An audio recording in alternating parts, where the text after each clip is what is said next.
세상에 떠도는 기묘한 괴담들. 첫 번째 이야기, 미친 가면. 기아는 상반기 채용 최종 면접에서 뛰어난 능력을 보여주었습니다. 그러나 한정된 자리로 인하여 아쉽게도 최종 불합격 통보를 발송하게 되었습니다. 하 씨발. 준영의 입에서는 깊은 한숨과 함께 절망스러운 욕설이 튀어나오고야 말았다. 그토록 기다리던 입사시험의 최종 결과는 불합격이었다. 준영은 이번 탈락으로 벌써 30번째 절망을 맛보았다. 그가 아무리 악을 쓰고 기를 쓰며 노력하고 발악을 해보아도 취업의 문턱은 갈수록 높아져만 갔다. 그나마 이번에는 처음으로 최종 면접까지 갔던 경우였기에 그의 기대는 당연히 클 수밖에 없었다. 그러나 준영의 기대는 산산이 조각나버렸고 준영의 기분은 한순간에 지하 깊숙이 쳐 박혀버렸다. 준영은 다시 깊은 한숨을 내쉬며 마음을 가다듬었다. 침착하자. 어차피 이번이 처음도 아니고 익숙해졌잖아. 그러나 그렇게 생각해보려고 해도 생각은 점점 부정적으로만 변해갔다. 시발 내가 무슨 문제야. 스펙도 쌓으라는 거 다 있고 학점도 좋은데. 왜 나만 시발. 참고 참았던 눈물을 더 이상 참을 수 없게 되자 마치 기다렸다는 듯이 눈물이 미친 듯이 쏟아져 나와 볼을 타고 흐르기 시작했다. 점차 코가 맹하게 막혀오면서 코로 숨 쉬는 것이 답답하게 느껴졌고 목에는 가래가 끓기 시작했다. 점차 호흡이 가빠져가며 감정은 점점 고조되었다. 그리고 마침내 자신의 내부에서부터 무언가가 펑 하고 터지며 목구멍을 타고 시원하게 고함이 터져나왔다. 이 씨발. 준영은 이해할 수 없었다. 남들과 비교해도 절대 떨어지는 스펙도 아니었고 학점도 높았다. 외모 역시 잘생겼다고 할 수는 없었지만 그래도 남들에게 호감을 줄 정도로는 생겼다. 헌데 왜 이렇게도 취업의 문은 자신에게는 열리지 않는 것인지 알 수 없었다. 이 순간 준영은 자신 외의 모든 것들이 원망스러웠다. 자신을 제외한 모든 것들이 자신은 깊은 구덩이에 몰아넣고 자신은 생매장하는 것처럼 느껴졌다.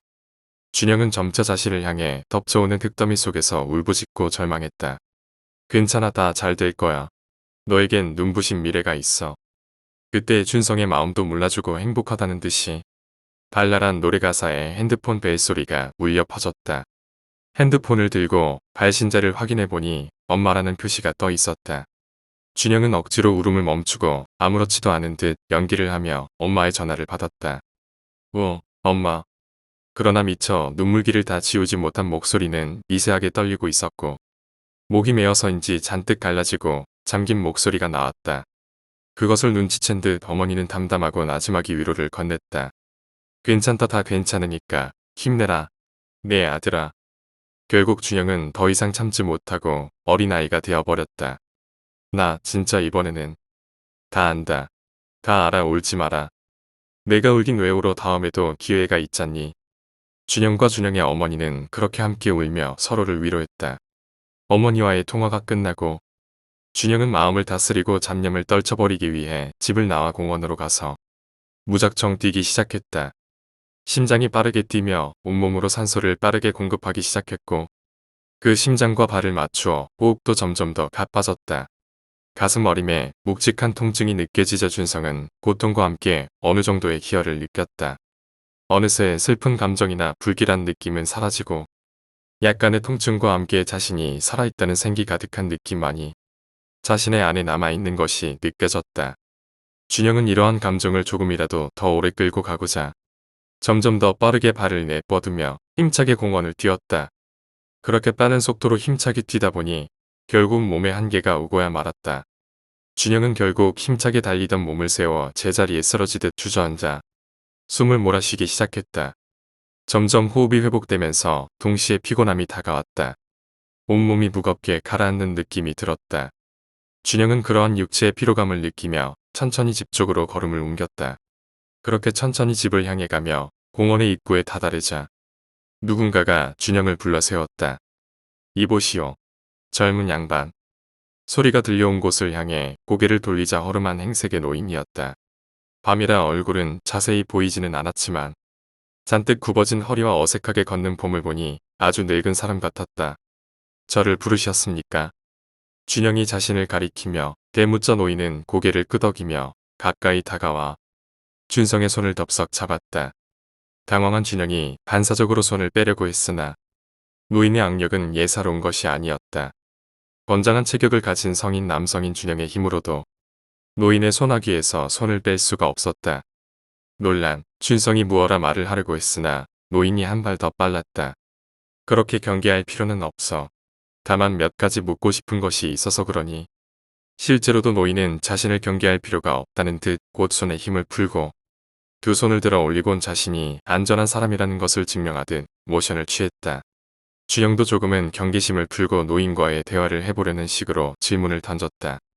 뭔데요? 노인은 조금 아니 상당히 뜬금없는 질문을 했다. 자네는 혹시 주술을 믿는가? 무슨 질문이 나올까 나름대로 머릿속으로 생각을 하던 준영은 예상과는 전혀 다른 예상치 못한 질문이 노인에게서 준영에게로 던져지자 멍한 상태가 되어버렸다. 그런 멍한 상태의 준영을 보며 노인을 재차 같은 질문을 던졌다. 주술 혹은 마법을 믿는가? 그제야 정신을 어느 정도 차린 준영은 노인을 향해 어처구니가 없다는 듯 웃으면서 대답했다. 무슨 말도 안 되는 말을 하시는 겁니까? 당연히 믿을 리가 없죠. 그러자 노인은 오히려 예상했다는 듯 고개를 끄덕이며 실실 웃더니 준영에게 무언가를 내밀었다. 내 멀리서 보니 자네는 주술이나 마법 같은 힘이 필요한 사람 같아 보였네. 이걸 받아두게. 아니 그렇게 경계할 필요는 없어. 난 돈을 원하는 것도 아니고 자네에게 어떤 위협을 가할 생각도 없으니까. 참 이 가면으로 말하자면 사람의 잠재력을 깨워주며 무한한 힘을 주는 고대의 주술이 걸린 가면일세. 자네처럼 속으로만 울분이 가득 쌓인 사람에게는 특히 좋은 것이지. 난 자네가 그 안에 내재된 모든 것을 밖으로 표출하고 훨씬 멋진 사람이 되었으면 하네. 스스로의 몸을 혹사시키면서 분을 사귀는 멍청이가 아닌 진짜 멋쟁이가 되길 바란다네. 엉겁결에 노인이 주는 가면을 받아든 준영은 멍하니 노인의 말을 듣고만 있었다. 노인의 말이 끝나자 준영은 노인에게서 시선을 옮겨 가면을 바라보았다. 노인이 준 주술이 걸렸다는 가면은 과연 무언가 알 수 없는 문자와 도형들이 가면 안쪽 면에 가득하게 새겨져 있었다.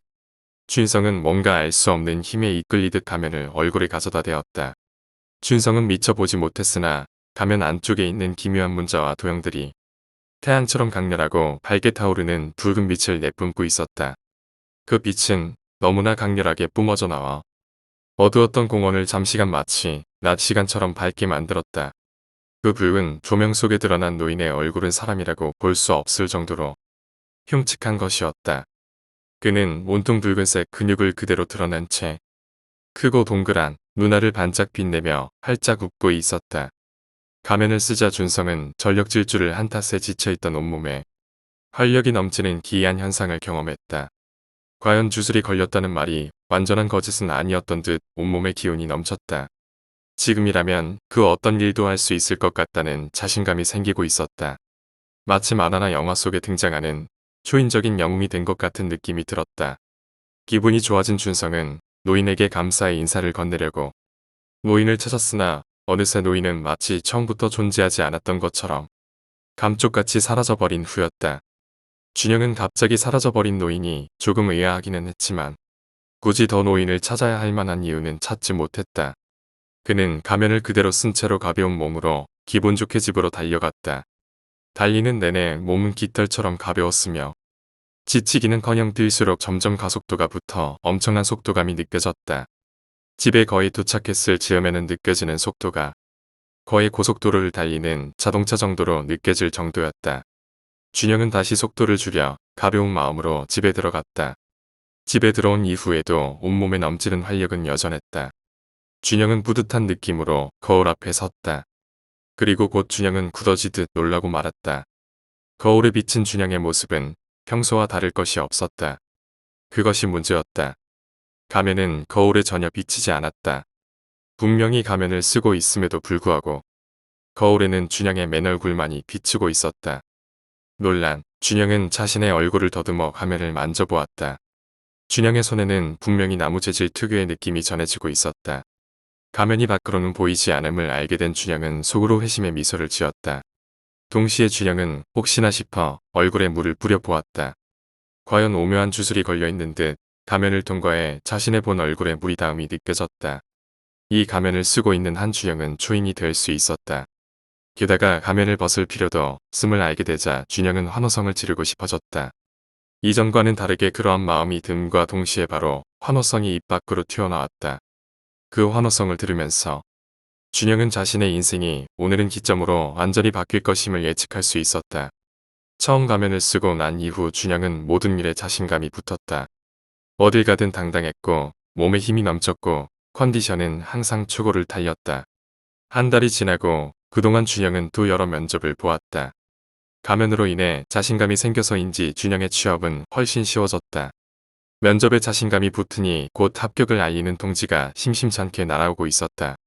이제 준영은 30번의 낙방 끝에 찾아온 합격에 어느 기업에 들어갈지 행복한 고민을 하게 되었다. 그러나 이래 곧 준영은 자신의 생각을 고쳐먹었다. 영화나 만화를 보더라도 자신과 같이 초인적인 힘을 가진 사람들은 일개 회사원보다는 훨씬 위대한 일을 하고 있었고 자신도 그래야 할 것 같았다. 자신의 엄청난 능력을 가지고 고작 취업에 만족한다는 것은 소 잡는 칼로 닭을 잡는 격이라는 생각이 들었다. 막말로 당장 암흑가의 세력을 혼자서 통일하는 것도 가능할 것만 같았고 마음만 먹으면 북에 가서 김정은의 목을 따올 수도 있을 것이라는 생각이 들었다. 그는 자신의 육체적 힘과 넘치는 에너지의 끝을 본 적이 없었으나 대충 느낄 수 있었다. 주술이 걸린 가면이 주는 힘은 그의 생각보다 거대할 것이라는 것을 어렴풋이 본능은 느끼고 있었던 것이다. 취업보다 더 큰 무언가를 꿈꾸기 시작하고 나서 준영은 자신의 모든 힘을 제대로 시험해 보기로 했다.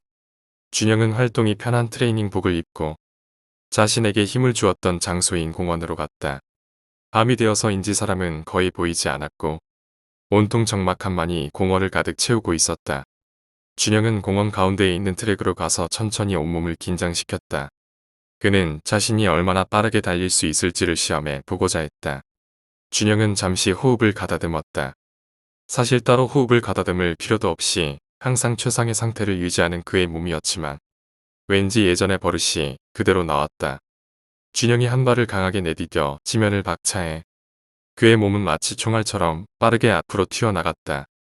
그가 한 바퀴에 300m가량 되는 트랙을 한 바퀴를 도는데 걸린 시간은 채 10초가 되지 않았다. 그것만으로도 감히 상상하기 힘들 정도의 스피드였으나 그는 달리면 달릴수록 가속도가 붙어서 점점 더 빨리 달릴 수 있게 되었다.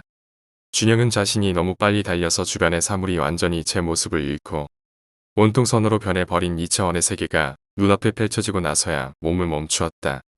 그렇게 엄청난 속도로 달렸음에도 불구하고 준영의 몸은 어느 한 군데도 다친 구석이 없었으며 호흡도 전혀 흐트러지지 않았다.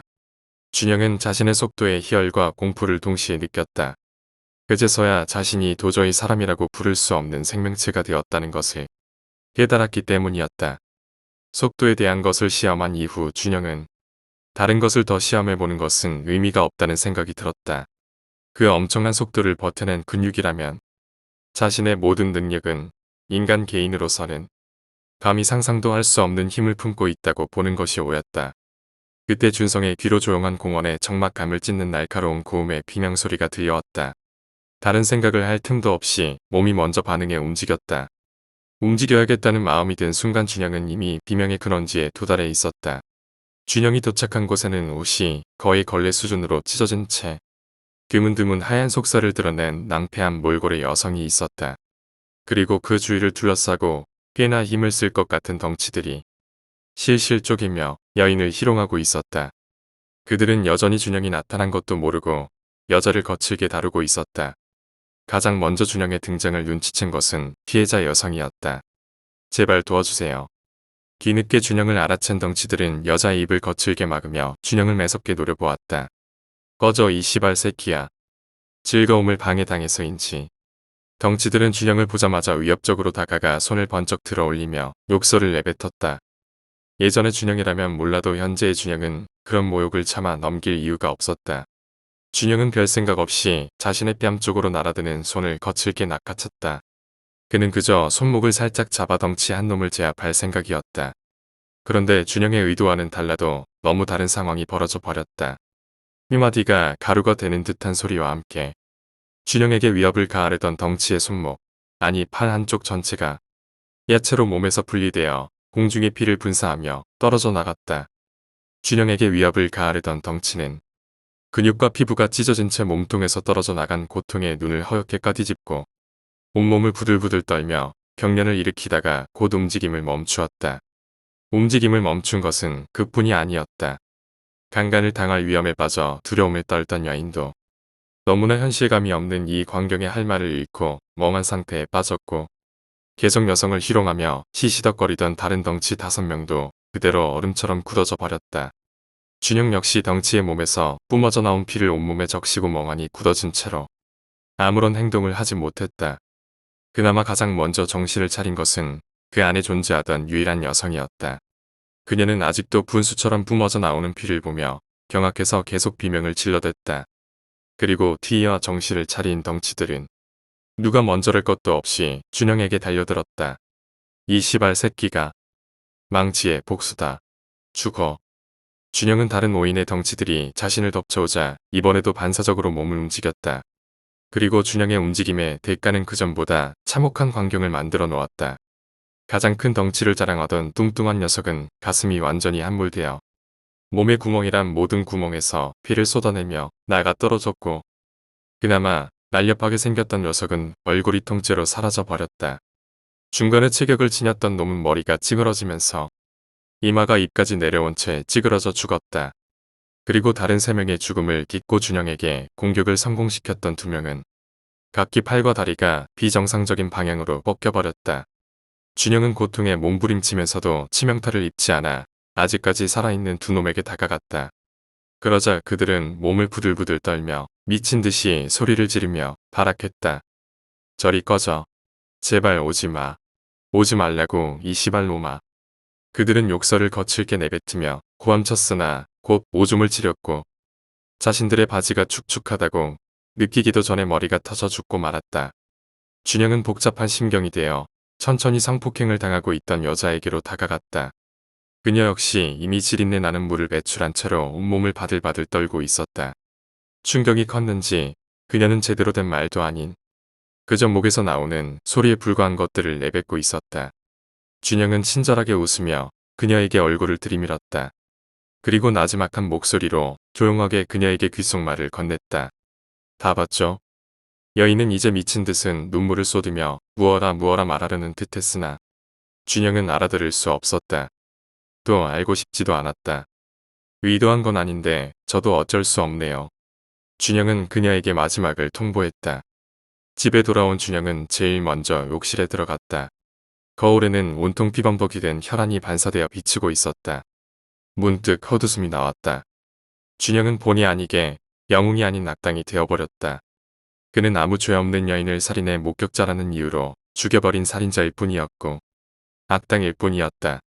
앞으로 그는 절대로 슈퍼히어로가 될 수 없게 되어버렸다. 준영은 며칠 동안 아무것도 하지 않았다.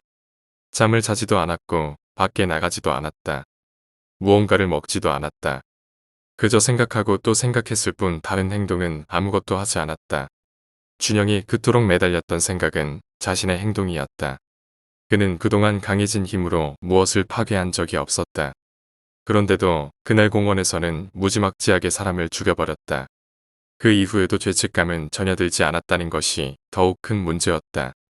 아니, 죄책감이 들지 않았던 것보다 더 큰 문제는 그가 피를 보고 흥분을 했다는 것이었다. 솔직하게 그날 준영은 기분이 매우 좋았다. 불량배들 6명은 잔인하게 죽인 것은 두말할 것도 없었고 아무런 반응을 하지 못하는 여인을 죽일 때에도 그의 얼굴에는 아주 환한 미소가 걸려 있었다. 이유가 무엇이었을까? 준영은 알 수 없었다. 다만 그가 알 수 있었던 것은 처음으로 경험한 살인이 즐거웠고 앞으로도 그는 사람을 더 죽이게 될 것이라는 점이었다. 준영은 아주 오랜만에 단잠에 빠져들 수 있었다. 한숨 자고 일어나니 상황은 또 다르게 급변해 있었다. 사이렌 소리가 집 주위를 가득 메우고 있었다. 베란다를 통해 밖을 내다보니 수많은 경찰들이 준영의 아파트를 총을 들고 포위하고 있었고 그 주위를 수많은 주민들이 둘러싸고 구경을 하고 있었다. 이준영 너는 포위되었다. 이제 순순히 투항하라. 그 아파트에는 인질로 잡을 사람도 없다. 그러나 준영은 투항할 생각이 전혀 없었다. 그리고 이 자리에서 도망을 갈 생각도 없었다. 저렇게 많이 몰려오다니 준영은 오히려 기뻤다. 그의 갈증을 해소시켜 줄 수많은 사람들이 지금 자신의 눈앞에 있었다. 준영은 그대로 베란다에서 뛰어내렸다. 그리고 곧 준영에 의해 한 폭의 지옥도가 펼쳐지게 되었다. 준영의 몸은 총도 소용이 없었다. 경찰봉도 소용이 없었고 차로 들이박는 것도 아무런 타격이 되지 못했다. 준영은 붉은 굶주림을 느끼며 포만감이 들 때까지 죽이고 또 죽였다. 최대한 잔인하게 목을 들어 척추를 통째로 끄집어내어 던지고 심장을 뽑았다. 눈알을 뽑고 혀를 뽑아 씹어 잘랐다. 배를 찢어 장을 끌어내어 부렸으며 사람을 세로로 쪼개버리기도 했다. 한참 동안 붉은 세상 속에서 미친 듯이 사육을 자행하며 날뛰던 준영은 바로 앞에서 들려온 누군가의 목소리에 행동을 멈추었다. 아가. 떨리는 목소리로 준성을 보며 눈시울을 붉히는 중년의 여인. 다름 아닌 준영의 어머니였다. 그런데 어머니의 얼굴이 무언가 이상했다. 얼굴은 핏기 하나 없이 창백했으며 입안 쪽에서 붉은 실이 한 줄 흘러나와 턱을 타고 계속해서 흘러나오고 있었다. 준영은 정신이 번쩍 들어 자신의 손을 내려다보았다. 어머니의 배를 뚫고 등 뒤로 튀어나온 자신의 붉은 손이 보였다. 준영의 눈동자가 아닌 눈시울이 붉어지며 떨리는 목소리가 흘러나왔다. 엄마. 그러자 준영의 어머니는 환하게 웃으며 준영의 어깨에 손을 올렸다. 괜찮다. 다 괜찮아. 그리고 그녀의 눈이 힘없이 감겼다. 입가에는 따뜻한 미소가 걸려 있었다. 준영은 온통 시체만이 가득한 아파트의 공터 중앙에 머리를 감싸쥐고 쪼그려 앉아 있었다. 그는 가면을 벗기 위해 온 힘을 다해 얼굴을 쥐어뜯고 있었다. 단단한 성인 남성을 맨손으로 찢어밟을 수도 있는 준영의 힘으로도 준영의 얼굴에 달라붙은 가면은 쉽게 떨어지지가 않았다. 준영의 가면은 마치 살아있는 생물처럼 준영의 얼굴에 이빨을 꽂아넣고는 버티고 있었다. 결국 준영은 가면을 떼어내기 위해 마지막 선택을 했다. 준영은 스스로의 얼굴 가죽을 통째로 찢어버렸다. 가면이 근육에까지 이빨을 박으며 저항을 하면 준영은 근육도 통째로 뜯어버렸다.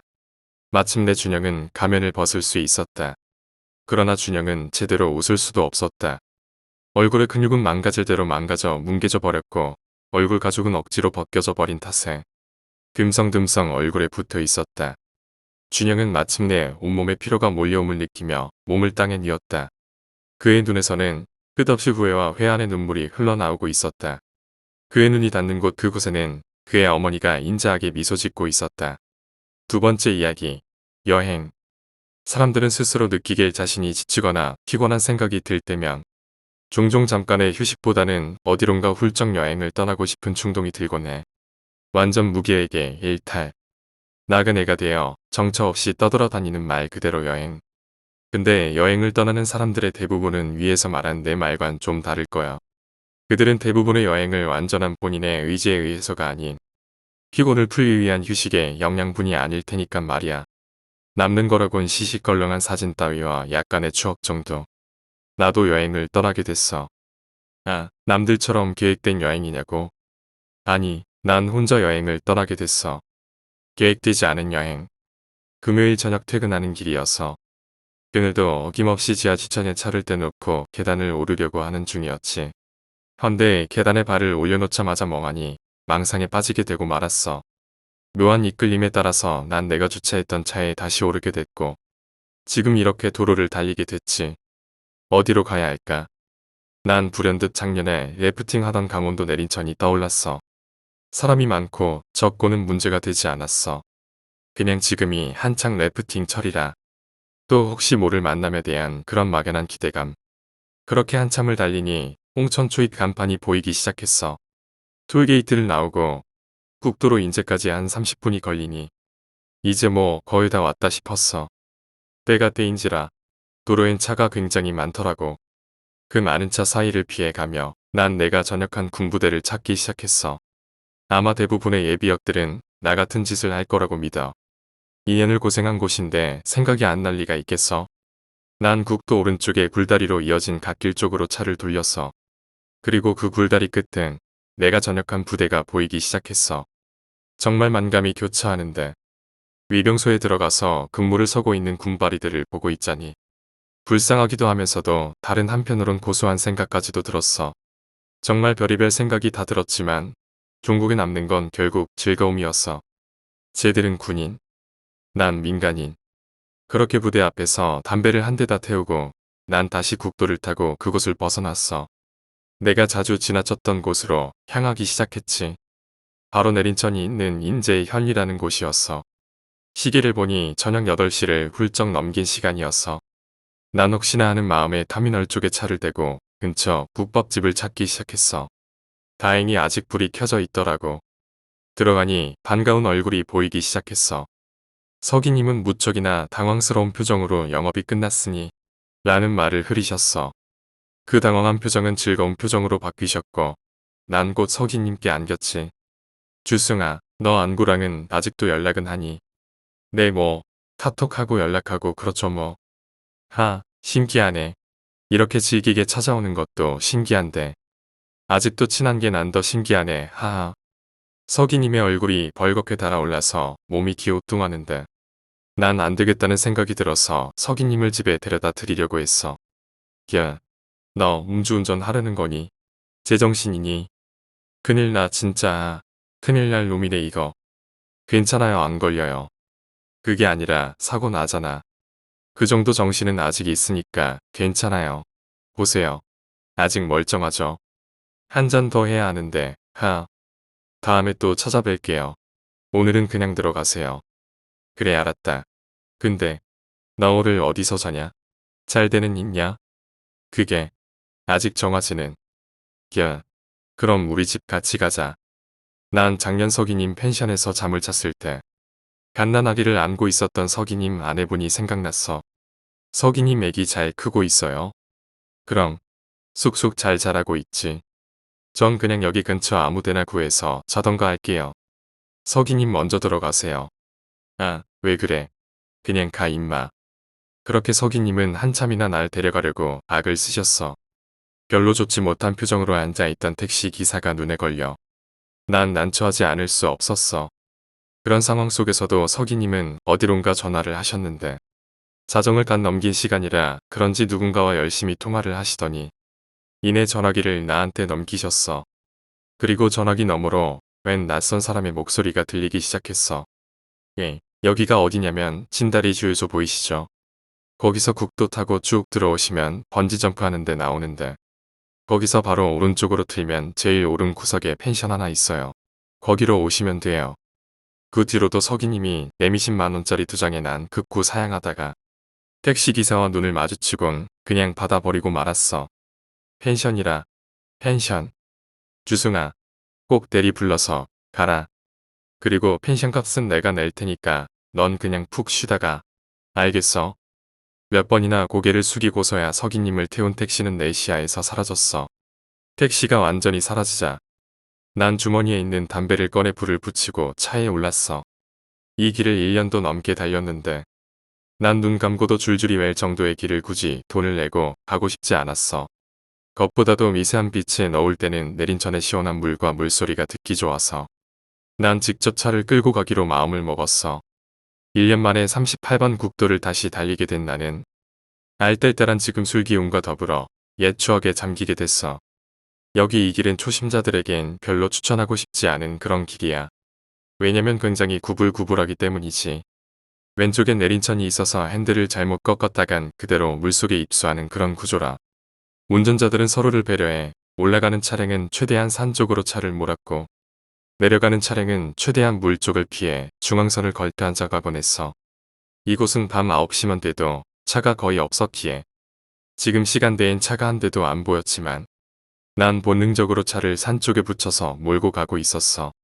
그렇게 S자 끝 부분을 완전히 돌아설 때였어. 갑자기 웬 사람의 모습이 나타나는 바람에 난 깜짝 놀라고 말았어. 또 그 사람이 들어 올린 팔 때문에 난 내가 사람을 친 게 아닌가란 생각까지도 들었어. 근데 다행히도 사람을 치진 않았더라고. 난 브레이크를 밟아가며 후미등으로 뒤를 확인해 보니 어떤 여자가 서 있었어. 정말 이곳은 알다가도 모를 곳이야. 사방이 산과 물로 뒤덮여서 밤엔 정말 아무것도 보이지 않은 그런 곳이었어. 때문에 저 여자는 날 불러 세웠던 걸 테지. 정말 가로등도 없는 깜깜한 곳이었으니까 말이야. 난 브레이크 등을 켜다가 갑자기 백미러를 돌려가며 뒤를 살펴보기 시작했어. 빨간 외투를 입은 여자는 계속 내 쪽으로 걸어오고 있었어. 여자가 좀 더 다가오자 난 여자의 행색을 자세히 볼 수 있게 됐어. 빨간 후드티에 핫팬츠. 난 갑자기 또 술 기운에 멋스러운 허세에 이끌려 후진을 하기 시작했어. 그리고 힘없이 서 있는 여자의 모습을 보자 약간 설레기까지도 했어. 어떤 말을 하지? 혼자 오셨어요? 여기서 뭐 하세요? 몇 살이에요? 하, 정말 질문투성인데 난 흥분한 건지 아니면 술 기운에 잠시 정신을 놓은 건지 브레이크를 잠깐 놓고 말았어. 차는 그대로 뒤로 몇 바퀴 굴러가게 됐는데 약간 덜컹하는 느낌의 뭐지? 라는 생각만 들 뿐 아무런 느낌이 들지 않았어. 하지만 크게 울려 퍼지는 노랫소리 사이로 울려 퍼지는 다급한 여자의 비명소리와 쾅쾅대는 소리에 난 정신을 차리게 됐어. 놀라서 차를 앞으로 빼자 그곳엔 다리를 부여잡고 누워있는 여자가 눈에 들어왔어. 난 순간 큰일 났다는 생각이 들었어. 가뜩이나 술도 먹었는데 저 여자가 딴 생각을 한다면 난 짧게 고민하다가 그대로 여자를 그곳에 버려두고 그곳을 빠져나왔어. 노랫소리 뒤로 울려 퍼지는 쌍욕이 들려왔지만 난 애써 볼륨을 높였어. 펜션에 도착해서 난 차에 혹시 뭔가 흠집이라도 나지 않았나 싶어 여기저기 살펴봤는데 아무런 이상이 없었어. 피도 안 묻어 있었고 뭔가 베이거나 그런 흔적도 전혀 보이지 않았어. 그냥 다분히 덕지덕지 붙어있는 손바닥 자국뿐. 난 속으로 그 여자 순 엄살이네 라며나 자신을 위로하고 다독였어. 잠을 자고 일어났을 때 난 전날의 기억이 마구마구 떠오르기 시작했어. 시계를 보니 새벽 5시. 난 얼른 이곳을 빠져나가야겠다는 생각이 들어 서둘러 차에 올랐어. 예열을 하며 담배를 입에 물었는데 확연하게도 보이는 손바닥 자국의 난 속으로 그 여자가 제발 무사하기만을 빌었어. 그렇게 다시 되돌아가는 길. 난 오른쪽에 보이는 내린천 강물을 보며 놀란 마음을 애써 진정시키고 있었어. 그렇게 어제의 해프닝이 벌어진 장소에 다다를수록 내 심장은 왠지 모를 쿵쾅거림에 진정될 줄을 몰랐어. 아무 일도 없을 거야. 그래. 단순한 사고였어. 분명 걸을 수 있었을 거야. 더군다나 여름이잖아. 괜찮을 거야. 그렇게 사고의 현장이 다다르자 난 뭔가를 보고 말았어. 갓길에 쭈그려 앉아있는 빨간색 후드티의 여자. 여자가 신고 있는 쪼리의 색까지 구별 가능한 거리까지 좁혀지자 난 속으로 여자가 제발 자고 있기를 빌고 또 빌었어. 하지만 여자와의 거리가 불과 10m 정도 남게 되자 여자는 갑자기 자리에서 벌떡 일어섰어. 난 그 모습에 깜짝 놀라. 하마터면 핸들을 오른쪽으로 꺾어 물속으로 차를 던져 넣을 뻔했어. 여자가 무섭게 노려보는데 난 아무런 할 말이 없었어. 곧바로 차를 틀어 빠르게 후진한 뒤 바로 차를 돌려 펜션 쪽으로 달아나기 시작했어. 그쪽으로 가더라도 길은 분명히 있었으니까 말이야. 여자도 무사했고 그런데 백미러에 비친 여자는 뭔가 골똘히 손가락질을 하고 있었어. 난 아차 싶었어. 번호판. 지금 도망쳐봐야 경찰에 연행되게 뻔했던 나는 머리를 빠르게 돌리기 시작했어. 일단 잘못했다고 빌어야겠지. 발을 밟았다고 해도 엄연한 교통사고. 더군다나 그냥 도망쳤으니 뺑소니. 내 뒤로 떠오르는 태양만큼이나 뜨거운 땀을 흘리기 시작했어. 되돌아오니 여자는 의기양양한 표정으로 날 기다리고 있더라고. 이제 끝났다는 생각에 난 차를 갓길에 대기 위해 핸들을 살짝 꺾었어. 그런데도 여자는 내가 도망칠 것 같다는 생각이 들었는지 차가 못 가게 몸으로 막기 시작했어. 난 고개를 푹 떨구며 빌어야 할 내용을 대충 머릿속으로 정리하고 있었어. 그때였어. 내 뒤로 떠오르는 태양의 빛에 따라 저기 보이지 않는 곳에서 빛이 반사되어 나오고 있었어. 왼쪽에 다닥다닥 붙어있는 소나무들 사이로 빛이 새어나오자 난 그 빛이 의미하는 것을 오랜 경험을 통해 알 수 있었어. 저 불빛 정도라면 아주 큰 차량일 터. 난 다시 차를 앞뒤로 움직이며 여자를 도발하기 시작했어. 그 움직임에 여자 역시 반응하기 시작했어. 내가 어젯밤 여자를 칠 뻔한 것도 다 도로의 모양 탓. 그게 낮이라고 다를까? 난 역주행하는 방향으로 차를 밀어넣기 시작했어. 당연히 여자도 그곳에 서 있었지. 내가 오른쪽으로 도망갈까봐 여자는 자신의 몸을 뒤로 더 빼기 시작했어. 너무나도 재기발랄한 내 계획에 난 내가 혹시 천재가 아닐까란 생각이 문득 들었어. 그렇게 원하는 그림이 나타나자 난 전속력으로 후진을 하기 시작했어. 그런 내 모습에 깜짝 놀란 여자는 내 차를 바라보기보다도 뒤에서 울려 퍼진 트럭의 바퀴 소리에 다시 고개를 뒤로 돌리고 있었어. 어떻게 됐냐고. 어떻게 되긴 뭘 어떻게 돼. 그렇게 여자는 그 자리에서 즉사했어. 트럭에 치이고 내 앞까지 날아와 땅에 툭 하고 떨어졌지. 트럭 운전기사한텐 정말 미안하게 됐지만 뭐 어쩌겠어. 아마도 트럭 운전기사는 내가 서둘러 후진하는 장면을 봤었던 모양이야. 경찰이 오자마자 날 1차 사고 원인자로 몰기 시작하더니 마치 자신은 아무런 죄가 없는 양 짓거리기 시작하지 뭐야. 때문에 난 트럭 기사에 대해 남아있던 일말의 양심조차도 모조리 다 털어버릴 수 있게 됐어. 관할 경찰서에 가서 난 내 차에 달려있던 블랙박스로 모든 정황을 경찰에게 설명하기 시작했어. 보셨죠? 미친년이라니까요. 갑자기 차를 가로막더니 못 가게 막 하잖아요. 이것 보세요. 근데 저 트럭 보세요. 속도가 60은 그냥 넘겠는데. 저거 속도 위반이죠. 참나. 저래놓고 내가 어쩌고 저쩌느니 어이가 없네. 그걸 보자 경찰도 내 말에 수긍했는지 서둘러 조서를 마무리하는 눈치였어. 난 확신에 찬 웃음으로 자리에 돌아가 앉으려고 하는데 갑자기 경찰이 날 불렀어. 근데 아까와는 달리 무표정으로 날 부르는 경찰이 이질적으로 느껴졌어. 그리곤 아무런 말도 없이 화면에 나오는 내 블랙박스 영상 쪽을 향해 손가락을 가리켰어. 난 경찰이 시키는 대로 그 영상 쪽을 향해 눈을 돌렸어. 블랙박스 화면 속에는 땅바닥에 누워있는 여자의 모습이 비쳤어. 동영상은 끊김없이 계속 돌아가고 있었어. 난 그 장면이 보기 좀 그랬어. 트럭 운전기사에 대한 양심은 남아있지 않았지만 이 여자에 대한 죄책감은 약간 남아있었거든. 근데 화면 속 여자가 움직이기 시작했어. 기괴한 몸짓으로 바닥을 기어오더니 여자는 차 오른쪽으로 사라졌어. 그리고 블랙박스의 충격음과 흔들림이 마치 조수석에 누군가 올라탔을 때와 같은 그런 느낌을 내게 건네었어. 여자는 분명히 죽었어. 그래서 구급차에 실려갔어. 그 사실을 경찰이 모를 리 없었어. 난 이해할 수 없는 표정으로 경찰 쪽을 바라봤어. 근데 경찰은 어느샌가 내 코앞까지 다가와 있더라고. 난 무심코 고개를 돌리다가 하마터면 크게 소리를 지를 뻔했어. 깜짝이야. 놀랐잖아요. 내가 이렇게 말하자 경찰은 개슴츠레한 눈으로 뭔가를 빠르게 우물거리기 시작했어. 이게 뭐 하는 짓인가 싶었는데 작게 들리던 그 소리가 점점 또렷하게 들리기 시작했어.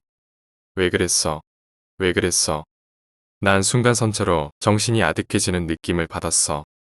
눈이 팽그르르 돌아가며 그대로 정신을 잃고 말았어. 정신을 차렸을 땐 아까 영상을 보여주던 경찰이 내 눈앞에 서 있었어. 난 소스라치게 놀라 뒤로 몸을 빼며 으아 소리를 질렀어. 경찰을 그런 내 모습에 얼굴을 찡그리곤 걱정스러운 표정으로 내게 말을 건네었어. 어디 아프세요? 왜 갑자기 쓰러지셨어요? 괜찮아요? 난 그 경찰 뒤로 서 있는 사람들을 빠르게 살피기 시작했어. 모두 날 걱정하는 눈으로 보고 있었어. 그리고 책상 위 모니터에 비치는 여자의 엎드린 모습에 난 겁에 질려 눈을 꽉 감고 말았어. 괜찮으세요? 병원에 데려다 드릴까요? 무서워요. 제발, 제발. 괜찮아요. 누구나 그런 장면을 목격하면 다 그래요. 괜찮아지실 거예요. 아니, 제발, 제발. 무서워 죽겠어. 뭐가 그렇게 무서우세요? 목소리가 들려. 목소리요? 계속 내 뒷전을 때리는 그 목소리. 생전 처음 듣는 여자의 목소리. 낮게 울려 퍼지는 목소리. 왜 그랬어? 세 번째 이야기. 미친년. 또야. 이런 옌병할 년. 나 박병춘이 비록 내 짧은 인생을 발명이라는 가치 위에 두고 십수년을 소진해오며 돈도 못 벌어오는 밥버러지. 쓸모없는 거나 만드는 정신 나간 인간이란 소리를 들으면서도 꿋꿋이 참아왔다. 비록 그 말이 내 아내가 나에게 퍼부은 악담이긴 해도 나 자신에게 가해지는 모든 악담과 폭력행위든 참을 수 있다. 하지만 무려 결혼 7년 만에 얻은 나의 무남동료 외동딸에게 가해진 이 폭력은 도저히 참을 수가 없다. 도대체 어떻게 얻은 딸이냔 말이다. 가히무정자증에 가깝다는 의사의 진단에도 불구하고 시험관 3번 그리고 수도 없는 한밤에 뿅뿅으로 태어난 나의 보물. 나를 쏙 빼닮아 극단적으로 귀여운 나의 딸이 또 얼굴에 상처를 입은 채 돌아왔다. 야, 이 인간아. 뭘 또 흥분하고 그래. 어차피 애들끼리 싸운 걸 가지고. 시끄러워. 이 여편네야. 3살 버릇 여든 간다고. 그런 애들이 커서 일진되고 애들 괴롭히는 불량 학생이 되는 거야. 어린이집 선생이 우리 애 자꾸 괴롭히지 말라고 걔한테 주해 줬다잖아. 뭘 어쩌려고 그래. 애들 싸움 어른 싸움으로 만들려고 그래. 안 돼. 안 돼. 뭔가 방법을 찾아야 돼. 나를 때리는 건 용서할 수 있지만 내 딸을 때리는 건 용서할 수 없다. 연병할 인간. 애들이 다 맞으면서 크는 거지. 안 그래도 그 집 엄마랑 통화했어. 듣자니까 걔도 얼굴에 멍이 들었대. 대충 해도. 그리고 그럴 시간 있으면 그놈의 발명인지 뭔지 좀 때려치우고 돈이나 벌어와. 이 시충아. 어이구.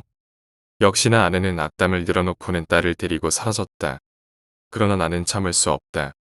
나는 급히 내가 가진 모든 과학적 재능을 모아 나의 딸을 지키고 나의 딸을 괴롭히는 악당 분홍반 3세 연희를 무찌르기 위해 새로운 발명에 돌입한다. 작용과 반작용의 원리, 그리고 그러한 힘의 등속 속도를 조정할 수 있는 괴랄 맞은 기계가 머릿속을 스쳐 지나갔다. 나는 즉시 설계도를 그리고 소형화하여 아이가 소지할 수 있는 형태로 바꾸기 시작했다. 됐다. 드디어 됐어. 기계를 완성한 건 약 일주일 정도 뒤였다. 콤팩트하면서도 움직이는 힘의 방향을 저장하고 또 되돌려줄 수 있는 기계. 그렇다.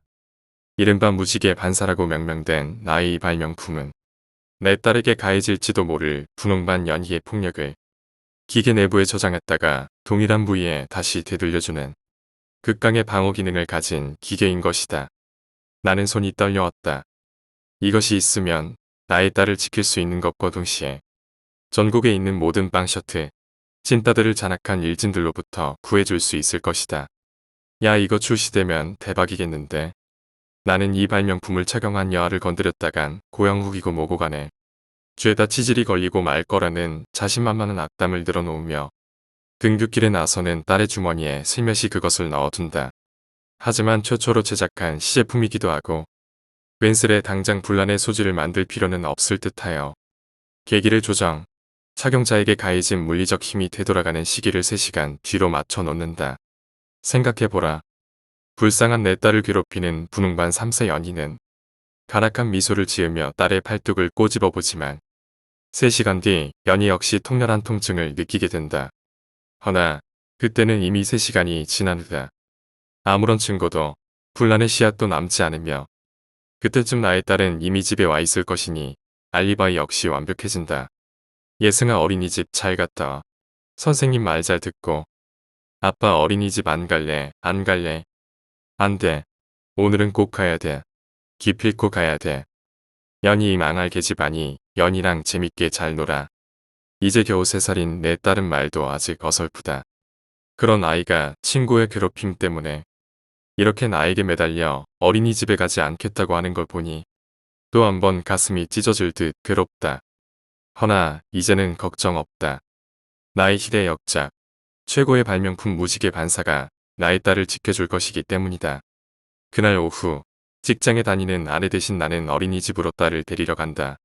물론 나와 같은 발명가가 이런 것에 시간을 쓰는 것은 국가적 낭비라고 생각하지만 오늘은 나의 발명품 무지개 반사의 효과를 확인할 수 있을 것이기 때문에 단순히 낭비라고만은 볼 수 없다. 하지만 약간의 불안한 마음은 있다.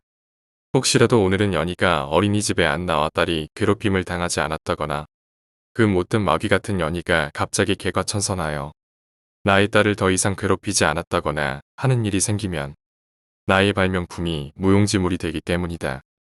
뭐랄까, 딸의 안전을 걱정하면서도 또 동시에 딸이 오늘만큼은 괴롭힘을 당했으면 하고 바라는 발명가의 상충된 마음. 이걸 뭐라고 표현해야 할까? 아이러니하다. 하지만 나의 걱정과는 달리 나의 딸은 오늘도 불편한 얼굴이다. 왜 그래, 예승아, 어디 아파? 여기 아파. 딸이 제보를 가리킨다. 아직 말이 서툴러 멀었는지 정확히 알아들을 순 없지만 나는 아빠이기 때문에 나름의 해석으로 딸이 겪었을 상황을 유추해본다. 연이다. 망할 년, 연병할 것. 아마도 나의 착한 딸은 천사 같은 표정으로 장난감을 가지고 놀고 있었을 것이고 연이 그 나엘이 같은 계집애가 나타나 딸을 때리고 장난감을 탈취했을 것이다. 문득 분노가 치밀었다. 하지만 꿋꿋이 참아본다. 그리곤 회심의 미소를 짓는다. 나의 발명품 무지개 반사가 떠올랐기 때문이다. 확신할 순 없지만 엄마 손을 잡고 집으로 돌아가던 연희는 곧 벌개진 뺨을 어루만지며 엄마에게 매달리게 될 것이다. 하지만 연희도 연희의 엄마도 도대체 어떻게 된 영문인지는 모를 것이다. 나의 무지개 반사는 3시간의 텀을 두고 실행되며 연희가 고통을 호소하며 울고 있을 때 나와 나의 딸은 그들과 멀리 떨어져 있을 것이기 때문이다. 시간 여유가 있다면 여기서 지면을 빌어 이 글을 읽어주실 여러분들에게 내가 발명한 무지개 반사의 물리학적 근거와 실행 원리를 설명해주고 싶지만 시간도 없고 어쩌면 이것이 특허 출원되어 제품으로 출시될 수도 있기 때문에 자세한 설명은 생략하도록 한다. 예승아 많이 아팠어? 에고 우리 딸. 그러게 엄마가 주는 당근, 양파도 잘 먹고 그 뭐야 그래 엄마가 담근 김치도 잘 먹고 그랬으면 키도 크고 튼튼해져서 연희한테 안 맞을 텐데 왜 그렇게 편식을 하니? 응? 김치 싫어. 김치가 왜 싫어? 그 노래 몰라? 김치 없인 못 살아. 정말 못 살아. 한국 사람은 김치야 예승아. 그때 나는 그렇게 어린이집 앞에 서서 예승이가 김치를 좋아하게 만드는 기계를 떠올리고 있었다. 혀의 미각세포 중 김치의 매운맛을 느끼는 통각세포를 단맛을 느끼는 세포와 연계하여 아이에게 김치가 꿀맛이라는 느낌을 줄 수 있도록 자극하는 기계. 무릇한 분야의 장인들이 그렇듯 나는 정신이 나간 사람처럼 딸의 손을 잡고 머릿속으로 그 설계도를 그리느라 바빴다. 등 뒤에서 쿵 하는 시끄러운 소리가 나는 것도 모른 채 말이다. 애구머니나 사람이 떨어졌네. 어린이집 4층 옥상에서 웬 여자가 떨어졌어요. 거기 누구 구급차 좀 불러주세요. 어떻게? 김 선생. 김 선생. 어떻게 된 거야? 애들 수업 끝나서 옥상에서 담배나 한 대 피운다더니 이게 웬일이래. 혼자 올랐는데 4층에서 왜 떨어진 거야? 아이고 세상에. 누가 구급차 좀 불러주세요. 사람들의 비명소리가 터져나오고서야 겨우 뒤를 돌아본 나는 평소 우리 예승이를 예뻐해주던 어린이집 선생님이 왜 머리통이 깨진 채 어린이집 앞에 쓰러져 있는 건지 몰라 어리둥절해 있었고 딸 예승이는 쓰러져 죽었는지 살았는지도 모를 제 선생님의 모습을 보자 무서웠는지 부들부들 떨며 내 뒤에 숨었다. 그렇게 나는 재빨리 놀란 딸아이를 안고 처참한 사고 현장을 빠져나와야 했다. 어린이집 선생님의 한쪽 뺨이 누군가에게 세게 얻어맞은 듯 벌겋게 부풀어 오른다. 나는 나의 새 발명품 무지개 반사의 특허 출원과 시제품 개발을 전면 중단하기로 마음먹었다. 왠지 이사 온 지 얼마 안 된 이곳 인천 송도 신도시를 빨리 떠나야 할 것 같은 불안감도 맴돈다. 참 연희 아저씨가 미워해서 미안.